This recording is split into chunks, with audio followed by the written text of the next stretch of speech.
দেখো, অ্যাকচুয়ালি পাইক বাড়ি পুজো, ভোলা পাইক বাড়ির পুজো।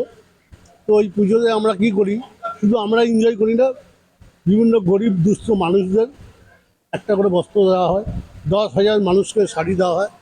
তারা বিভিন্ন বারাইপুর ক্যানিং থেকে বিভিন্ন লোক আসে, তাদেরকে আমরা একটা করে বস্ত্র দিতে পারি। এটাই আমাদের কাছে অনেক কৃতজ্ঞ যে আমি একটা মানুষের হাতে একটা সময় দিতে পারতাম না, এখন দিতে পারছি। এটাই আমার বড় মানে কি বলবো আর ইচ্ছা পূরণ। তো আমি চাইছি এবছরে 10,000 শাড়ি দিয়েও তার থেকেও আরও 2,000 লোক স্টক ঘুরে গেছে। আমি অ্যারেঞ্জ করতে পারিনি, কেননা ওই সময় আমার স্টক ছিল না। তো আমি চাই আরও নেক্সট ইয়ারে আবার বেশি করব। আর এইভাবে 7 দিন ধরে এই আমাদের ফাংশন চলবে, বিভিন্ন মানুষ খাওয়া দাওয়া করবে এভরিডে 3 বেলা। এটাই আমি কামনা করি ভগবানের কাছে, যেন আরও ভালো করে করতে পারি। এদেরকে পেয়ে আমি আরও খুশি হয়েছি। এরা আমার সাথে পুরো, দেখো অনেকেই আসে এসে চলে যায়, ফিরে কেটে চলে যায়, কিন্তু আজকে এরা আমার সাথে অনেকক্ষণ টাইম দিয়েছে। এর জন্য আমি এদের প্রতি অনেক দিতে তো হবে, নিজেদের বাড়ির মতো আত্মীয়। একদম এই আন্তরিকতাটা তো সব জায়গায় পাওয়া যায় না, এই আন্তরিকতার জন্যই আমরা থাকতে বাধ্য হয়েছি। Thank you.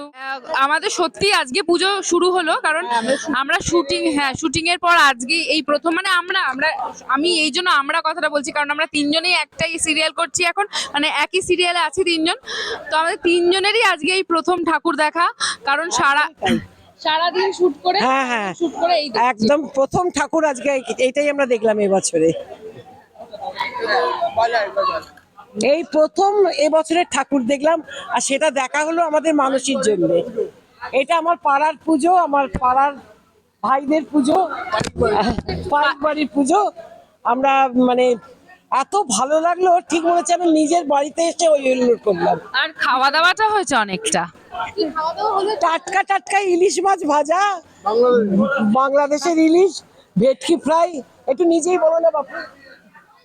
না, আমার কিছু বলার নেই, তোমরা খুশি হলে আমি খুশি। না, হ্যাঁ, ভেটকি মাছ ছিল, ফিশ ফ্রাই ছিল, তার সঙ্গে আরো কিছু ছিল, মাটন ছিল, প্রন ছিল, মানে এত রকমের আইটেম, মানে সত্যি বলে শেষ করা যাচ্ছে না। আর সত্যি এটা আমাদের ফার্স্ট টাইম পাইক বাড়ির পুজো, অনেক নাম শুনেছি, সবাই আমরা খুব এক্সাইটেড। যাই হোক, এনাও তুমি কিছু বলো, অরিজিতা দিবে। হ্যাঁ সত্যি, বাড়ি যাওয়ার সময় এসে হয়ে গেছে, আমার গাড়িও এসে দাঁড়িয়েছে। অনেক কোথা থেকে সময় কেটে গেল বুঝতে পারলাম না। খুব ভালো লেগেছে এখানে এসে, এত সুন্দর প্রতিমা। আমি ও টিজি তো থাকে, টিজি একটু আগে বেরিয়ে গেছে, তো আমাদের কোনো অপশন নেই, মানে ইউনিভার্স আমাদের একই জায়গায় পাঠায়, একই সিরিয়াল। খুবই সুন্দর, এবং যেটা ভালো লাগছে সেটা হচ্ছে যে এত সুন্দরভাবে ওনারা বাড়ির পুজো, কিন্তু সেটাকেই ওনারা মোটামুটি ওনাদের মতন করে যে থিম্যাটিক ইয়েতে ফেলেছেন। এত সুন্দর লাগছে দেখতে না? এসে ওরা একবার ঘাবড়ে গেছিল যে এটা কি। হ্যাঁ, আমরা ভেবেছি প্যান্ডেল। তো ওয়ান্ডারফুল, ব্রিলিয়েন্ট, এত সুন্দর প্রতিমা দর্শন করলাম। হ্যাঁ, এনারা কিন্তু আরেকটা ব্যাপার করেন, 10,000 কাপড় দুস্থদের দান করেন প্রত্যেক বছর পুজোয়। এটা একটা বিরাট ব্যাপার। প্রত্যেক বছর আমি তো এ পাড়ায় থাকতাম, এখনো থাকি, আমি জানি।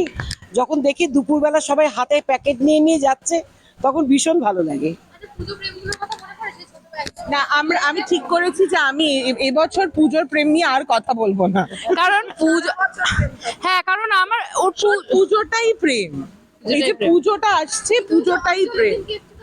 ও আমার বাবা মা তাকাতে দেয়নি, আমার বাবা মা তাকাতেই দেয়নি, অঞ্জলি দিতে বাবা পাশে কাকা পাশে, আমার পুজোতে প্রেমটাই হলো না। কিন্তু এখন হ্যাঁ দাদা, এখন আমি প্রেমেই আছি, তো আমার অসুবিধা নেই। পেলে খুলে দিয়ে দেবো। খুব ভালো করে পুজো কাটাবেন, আর অল দ্য বেস্ট। আর মায়ের কাছে প্রার্থনা করুন যেন সবার পুজো সুস্থ সুন্দরভাবে কাটে। শারদীয়ার অনেক প্রীতি, শুভেচ্ছা, ভালোবাসা। বড়দের প্রণাম, ছোটদের অনেক অনেক অনেক ভালোবাসা। খুব ভালো কাটুক পুজো। সকলে ভালো থেকো, খুব ভালো থেকো, খুব ভালো থেকো।